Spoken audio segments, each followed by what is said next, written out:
work's over for another week and I've managed to clock off a little bit early Friday afternoon and come down to the lake, which hopefully you can see behind me there. This is the shallow end. It's quite weedy, although you can't tell from here. Lovely beds of pads there, but it is shallow. I mean, 1.5 to 2 foot deep tops. And given the weed, not ideal for a night session. That's what I'm here for, an overnighter. Another social with my good friend James. Just had a fish crash out then, that got my attention. Down here is the barrow starting to be loaded. Over there is the motor with all of the bits and pieces that you need for a night session. Just an overnighter, got to be out of here pretty early doors tomorrow morning. Over here I've got my rod bag, got my carp rod bag. Next to that I've got my float rod bag because James is going to bring some maggots and we're going to have a go at just catching some silvers while we wait for the big carp to come along. Fingers crossed.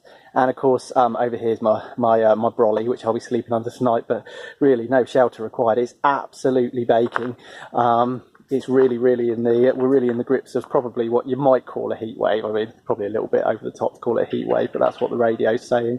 But in any case, as the sun starts to go down in a couple of hours, well, a few hours, it'll cool off and hopefully those carp will tip down and start feeding.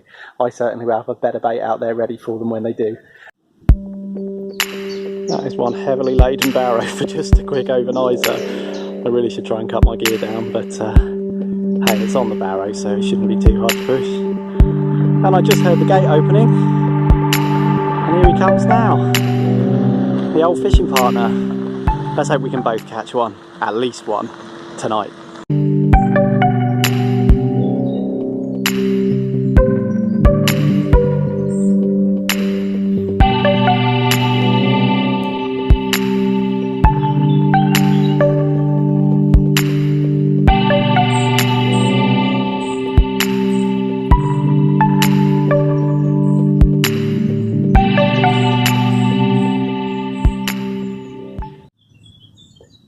Fishing, and it's really exciting because there's lots and lots of big fish cruising around out there. Now granted, they're not exactly grubbing around and feeding, but it's so amazing to see them. We were thinking of setting up further down the lake, but they say you should never walk away from fish if you spot them, and we did spot them. We spotted them in numbers, just standing there for 5 minutes. You must have seen 10 fish, and big ones too, nothing below double figures. Mirror carp for the main part. I think there's one common amongst them, but hey, what an opportunity. So we've set up in swims pretty close to the car park, actually probably only a 30-40 yard walk. It's not too bad at all really. It's barely worth loading the barrow up, but hey, when fish are here you've got to fish for them, right? So got 2 rods fishing, 2 rod rule here generally. Might be able to sneak a crafty 3rd rod out in the dead of night. I'm sure most people do, to be fair. Over here I've got some pads, and my left hand rod is fishing to just the very edge of those pads because I have seen fish moving in and out of there just in the short time I've been here, which is awesome. Put a couple of handfuls of sort of mixed ground bait, pellets, etc., crushed boilie, just over the top of there. Just a couple of mouthfuls, not gone nuts with the baiting because, as I say, they're obviously not feeding heavily. Not yet anyway. I'll definitely get some more out there before it gets dark. The other rod is fished out to that larger pad bed out there on a PVA bag rig. I'll show you that PVA bag rig a bit later because it has caught me fish in the past. Hoping it'll catch me fish tonight. I'm actually going to set up a cheeky stalking rod, float rod, and just have a go in the margins on my right hand side as well, because over there, just past the bivvy, there's another set of pads, and my goodness, it looks good for a little go with the float and maybe some paste. So wish me luck. I will keep you posted. So whilst the sun is blazing, and it really is blazing, man, it's hot. I'm not really hoping, but not really expecting anything on those bottom baits, on the 2 rods I've got out here behind me. I've set up a stalking rod, which is just here. It's my Shakespeare 2-pound float rod. Good old-fashioned waggler float down to a side hooked piece of boilie, old school. Just going to wait to see movement in the pads, and if I see it, I'll be lowering this bait on top. You never know, it's always worth a chance. Might get an opportunistic bite.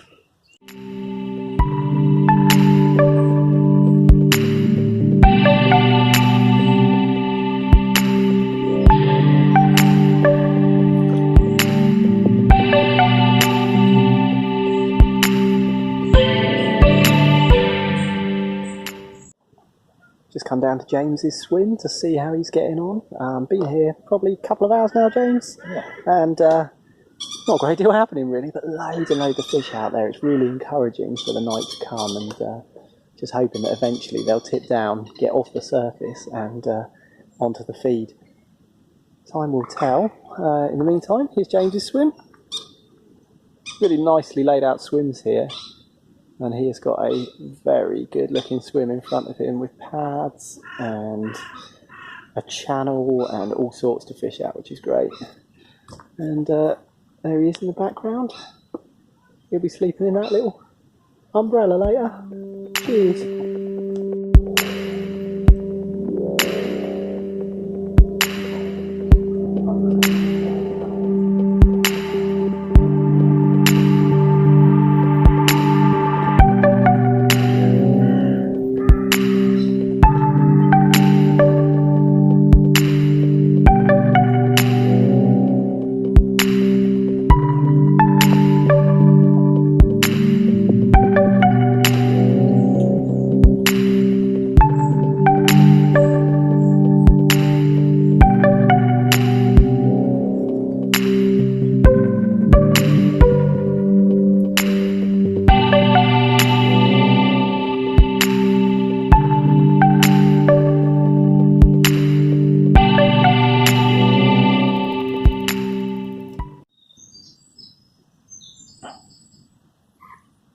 Here's a view out of the brolly.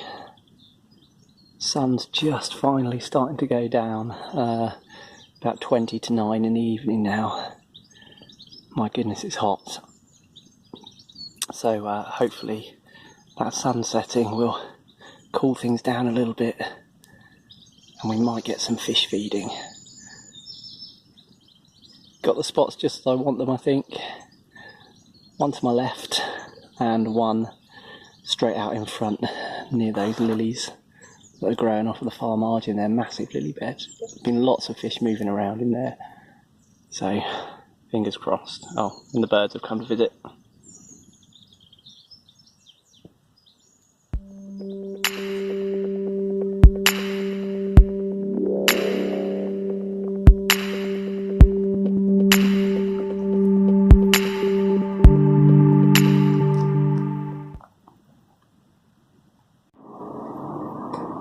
So, how does this story end? Well, it ends quite dramatically, and unfortunately none of it on film because it was in the dead of night, probably just after midnight. I got a blistering run on my left hand rod. I mean, just screaming off and beep, beep, beep, beep, beep, beep, beep, beep. And you know that sense of urgency you get when there's an alarm going off. I've got to get to it as quickly as possible, and I'm fumbling with the zip on the brolly and I can't get out, and eventually I burst out of the brolly. Luckily I've still got my shoes on, pockets full of stuff, head torch was already on, luckily. Got to the rod pod, really clumsily knocked the rod off of the pod, which proceeded to shoot into the lake, the rod this is. I made a daring last minute grab for it just before it hit the water, and lo and behold, I went head first into the pond. I mean, totally submerged, like underwater. I mean, it was probably only 4 or 5 feet deep where I was, but I was underneath, you know, like the whole body. If it was winter, I'd be dead now. Luckily, some of the water is actually remarkably warm, and feeling around, groping around in the dark depths there, I grabbed the rod. Fantastic. With some crazy renewed energy, I managed to drag myself out of the lake, still with the rod in the hand, and then connected to a fish. The fish lunged once or twice. I managed to gain a little bit of line, and then another lunge, and then nothing. I reeled in, the fish had snapped me off or cut me off on something sharp, I suspect, because there wasn't enough resistance for it to be a snap, I don't think. I think it was a cut off. I know there's lots of swan mussels in that particular lake on the lily stems, near the lily stems, and I suspect one of those was my downfall and I lost the fish. Now, being absolutely soaked and starting to get cold would be bearable if I'd landed a decent fish, but I didn't, and worse still, I lost what was possibly a decent fish. I don't know if it was a decent fish or not, but they're all okay in there. It would have been good to just catch one. So it just wasn't meant to be. And that's not the first time I've knocked a rod into the lake when I'm clumsily trying to reach for it as an alarm's going off. So a couple of things I need to do. I need to invest in some proper butt grip backrests. No innuendo there. They basically lock in the back part of your rod behind the reel onto your pod or onto your bank stick. And I'm also going to invest in some snag ears which go either side of the alarm and stick up. And that way, even if I had made the same clumsy mistake with those snag ears on, I suspect they would have stopped the rod jumping all the way out of the pod, and it would have been a different story altogether. The other thing I need to invest in is a new head torch, because mine is now somewhere at the bottom of that lake. Luckily, I've managed to salvage everything else. The reel is currently in pieces outside, ready for me to dry off properly, and then oil ready for its next use. And yeah, it might put me off going night fishing for a little while, but not long, I don't think. I'll be back out there before you know it. In the meantime, cup of tea, in the dry, in the warm. I forgot to say, I didn't stay out there. After that, I reeled in the remaining rod that was out, packed up all the gear in my dripping wet state, in complete darkness, using nothing but a hand torch, because of course I'd lost my head torch. And I got back home here just after 1 o'clock in the morning to a very unimpressed wife. But hey, this is all part of fishing, it's all part of the adventure. Hopefully be back out there soon and be able to hold up a fish.